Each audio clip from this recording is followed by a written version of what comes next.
question Gaddafi's capacity to issue orders, to field troops, and to fly regime jets. And at sea, we have cleared sea mines laid by pro-Gaddafi forces in the approaches to the port of Misrata on April the 29th. 2 of the mines were destroyed by NATO mine countermeasures vessels, and the third, which has not been found, is no longer considered a serious threat. We've also swept the approaches of Misrata harbor and consider that there is no immediate mine threat for the time being. Our maritime forces are prepared to respond to any similar threat. We fully recognize how important the port is to the citizens of Misrata. While the decision to open and close the port rests clearly with Misrata port control, we note that since NATO vessels destroyed the mines and cleared the areas, more than 15 vessels have entered the port. Staying with Misrata, we reported on April 29th that we have pushed pro-Gaddafi forces back and that the anti-Gaddafi forces had taken control of most of the city. Since then, pro-Gaddafi forces have continued to shell the citizens of Misrata with longer-range artillery, mortars, and rockets, indiscriminately firing high-explosive rounds into the city. Although it's a real challenge for us to strike military targets in and around population centers like Misrata, while minimizing the risk to innocent civilians, we've been working hard to prevent attacks by pro-Gaddafi forces. Since the 2nd of May, we have destroyed over 30 military targets in the Misrata area, including a dozen main battle tanks, 3 rocket launcher systems, 3 self-propelled artillery pieces, and 15 ammunition storage sites. And multiple strikes against command and control buildings in both Misrata and Tripoli were conducted.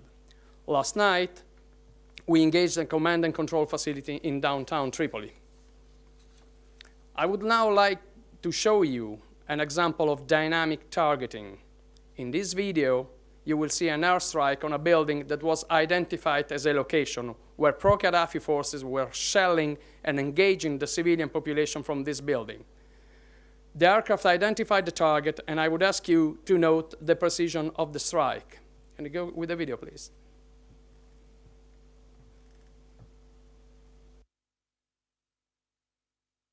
Okay, you can clearly see the buildings engaged.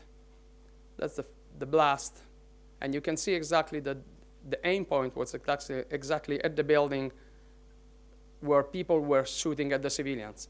Here's another example, and you've noticed that the buildings behind the building we were looking after have not been touched.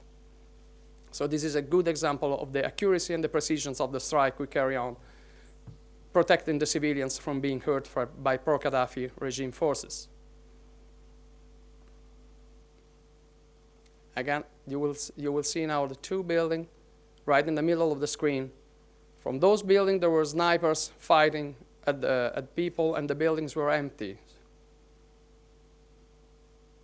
In a couple of seconds, you'll see the impact of the weapons. First building, the right, and the second building on the left. The other buildings around it, despite of the smoke, weren't touched.